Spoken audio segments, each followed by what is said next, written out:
Hello friends, myself Dr. M.T. Gupta. I am a medical acupuncturist and working since 2005 in Care and Cure Clinic in Delhi. Welcome to NBT channel. आज हमारा topic है back pain, acupressure for back pain.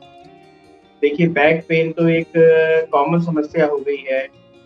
घंटों घर में बैठे रहना, laptop के आगे घंटों बैठे रहना और घर में भी घंटों बैठे रहना, लॉन्ग स्टैंडिंग, काफी देर खड़े रहना और आगे झुक के वजन कोई उठा लेना, तो बैक पेन कॉमन प्रॉब्लम हो गई है जिसमें बैक पेन होना स्टार्ट हो जाता है।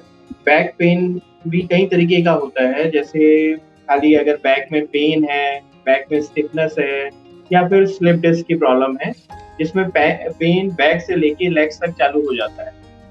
तो ये आजकल काफी कॉमन हो गया है, जो कंप्यूटर में है और एक्टिविटीज में है अपना, जैसे हमारे टीचर्स हो गए, पोस्टर प्रोफेशनल्स हो गए, जिनका लॉन्ग स्टैंडिंग का वर्क है, तो उसमें काफी कॉमन प्रॉब्लम देखी गई है। तो बैक पेन में कई बार बैक में पेन लोकलाइज होता है कि अगर खाली इधर ही पेन होगा हमें, और कई बार क्या होता है जो पेन है वो बैक से लेके नीचे लेग्स में आ जाता है। तो उसका कई बार कारण कई सारे होते हैं, जैसे स्लिप डिस्क की प्रॉब्लम हो गई, जैसे डिस्क बाहर आ जाना, उससे जो नर्व है वो कंप्रेस हो जाती है। आज मैं बताऊंगा कि किस तरीके की स्लिप डिस्क की प्रॉब्लम और बैक पेन की समस्या होती है। देखिए, ये हमारी स्पाइन है, ये सर्वाइकल स्पाइन है, ये थोरेसिक स्पाइन है और ये लंबर स्पाइन। तो क्या होता है कि जो इस तरीके से हमारी बोन्स होती हैं, ये आप देखेंगे, इन बोन्स का नाम होता है L1, L2, L3, L4, L5। तो और इसके बीच में जो स्ट्रक्चर होता है जिसे डिस्क कहा जाता है, ये जो आप व्हाइट कलर का स्ट्रक्चर देख रहे हैं ये डिस्क है, और ये जो येलो कलर की हैं ये नर्व्स आ रही हैं जो बैक से लेके नीचे लेग्स में जाती है। तो कई बार क्या होता है कि इस तरीके से हमारी जो डिस्क है बाहर निकल जाती है और इन नसों को दबा देती है, जिसकी वजह से पेशेंट को पेन होना, स्लिप पेन होना, सुनपन होना, झंझनाहट होना और सीवियर बर्निंग सेंसेशन हो जाना, ये सब समस्या स्लिप डिस्क की होती हैं, जिसके अंदर पेशेंट को हर वक्त पेन रहता है। कई बार ऐसा भी होता है कि जो पेन है हमारा खाली काफ में होता है और हमें पता ही नहीं लगता है कि ये पेन क्यों हो रहा है। बाद में जब हम डायग्नोज करते हैं तो पता लगता है ये पेन बैक की वजह से हो रहा है। तो देखिए, ये जो हमारी डे टू डे एक्टिविटीज है उसमें बहुत ज्यादा इसका मेजर रोल है। जैसे हमारा long bad posture, long standing. अब हम बैड पोस्चर में ज्यादा देर बैठे रहेंगे, लॉन्ग स्टैंडिंग करेंगे, झुक के बैठेंगे, तो हमारा ये धीरे धीरे मसल्स वीक हो जाती है और सारा लोड हमारा कहाँ पड़ता है, बोन्स पे। बोन्स पे पड़ने की वजह से ये जो डिस्क है ये बाहर निकलती है और नसों को दबा देती है। तो सबसे पहली चीज हमारा क्या है कि पोस्चर करेक्शन। अगर हम अपने पोस्चर को सही तरीके से रखेंगे तो उससे हमें बहुत अच्छा फर्क पड़ेगा। पोस्चर कैसे ठीक रखें? देखिए, सबसे पहले बैठते समय जब आप ऑफिस वगैरह में बैठते हैं या अपने वर्क या प्रोफेशन में बैठते हैं, तो जो हमारा एंगल होता है वो 90 डिग्री होना चाहिए। स्पाइन हमारा ऊपर चेस्ट का और नीचे थाइस का एंगल, आगे थाइस और हमारा काफ का एंगल वो 90 डिग्री होना चाहिए। और जो हमारी आर्म रेस्ट है वो आर्म सपोर्टेड होनी चाहिए, नेक स्ट्रेट होनी चाहिए। ये हमारा बैठने का पोस्चर, ठीक है। दूसरी बात, हम जब भी ज्यादा लॉन्ग सिटिंग में या स्टैंडिंग में खड़े हैं तो 10 मिनट्स में 10 मिनट्स का हमें गैप देना है।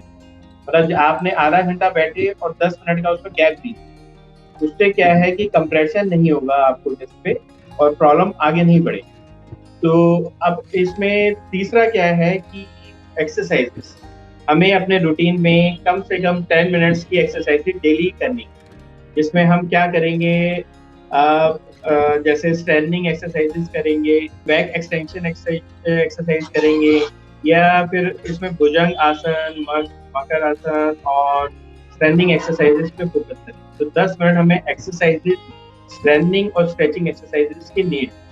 तीसरा हमारा डाइट में हम प्रोटीन और कैल्शियम से बनी हुई चीजें ज्यादा लेंगे, जिसमें दूध, दही, पनीर ये सब चीज़ें हमें अपनी लाइफस्टाइल में और डाइट में ऑल्टर करना पड़ेगा।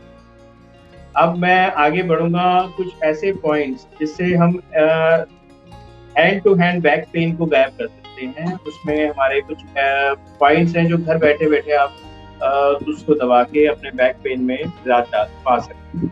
तो पहला जो एक्यूप्रेशर पॉइंट है जिसे हम LI4 कहते हैं, जो LI4 है वो हम ये जो हमारा हैंड है, हैंड के पास अगर हम इस तरीके से गड्ढे पे आएंगे तो ये जो गड्ढा है, ये जो पॉइंट है, ये हमारा LI4 है कि जो हमारे दोनों बोन जिस जगह अटैच होती हैं, ये पॉइंट आता है।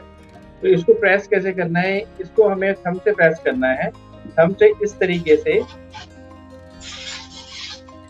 प्रेस करेंगे,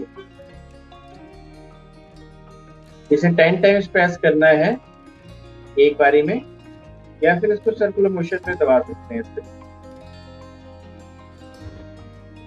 और ये दिन में 2 से 3 बार करना है। तो इस पॉइंट का एनाल्जेसिक पॉइंट कहा जाता है।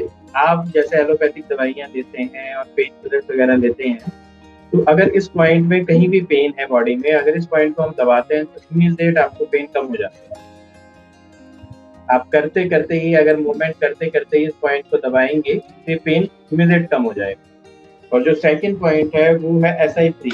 SI3 क्या है? जो हमारा पॉइंट है वो क्या है? अब इस तरीके से हम फिस्ट बनाएंगे, और फिस्ट बनाएंगे जो पॉइंटेड स्ट्रक्चर है, और ये जो पॉइंटेड स्ट्रक्चर है इसको अगर हम प्रेस करेंगे इस तरीके से और मूवमेंट करेंगे बैक की, तो इमीडिएट आप देखेंगे कि 1 मिनट के बाद ही जो बैक में स्टिफनेस है वो कम हो गई। तो इस पॉइंट को जो प्रेस करना है, 10 टाइम्स प्रेस करना है, और इसे पिंच कर सकते हैं इस पे। और दिन में 2 से 3 बार आप ये करेंगे तो इमीडिएट आप देखेंगे कि आपकी बैक की स्टिफनेस में और पेन में और इवन sciatica पेन में इमीडिएट रिजल्ट्स आए। थर्ड पॉइंट जो आता है वो ये है कि हमें इस तरीके से अपना जो फिंगर और इसके पीछे ये जो पॉइंट है, इनको इस तरीके से प्रेस करना है। नकल्स के पीछे जो खाली स्पेस है 2 फिंगर्स के बीच में, इसको हम प्रेस करेंगे तो इमीडिएटली जो बैक में स्टिफनेस है और पूरी स्पाइन है वो एक तरीके से खुलेगी और आपका पेन दूर होगा।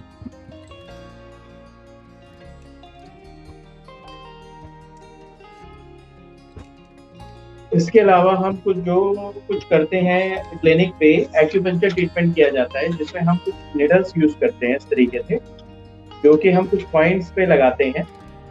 जैसे इसमें ही LI4 पे हम जो पॉइंट्स लगाते हैं, इधर ये निडल्स यूज करते हैं। और ये पॉइंट पे जो निडल लगाते हैं इसमें ना पेन होता है ना किसी तरीके का ब्लड आता है। इससे क्या है, जो नर्व है इंटरनल हमारी स्टिमुलेट होती हैं और हमें और इमीडिएट और इफेक्टिव ट्रीटमेंट होता है। तो एक्यूपंक्चर और इफेक्टिव ट्रीटमेंट है जो हम खाली प्रोफेशनल से कर सकते हैं या कहीं क्लिनिक पे जाके किसी प्रोफेशनल से किया जा सकता है।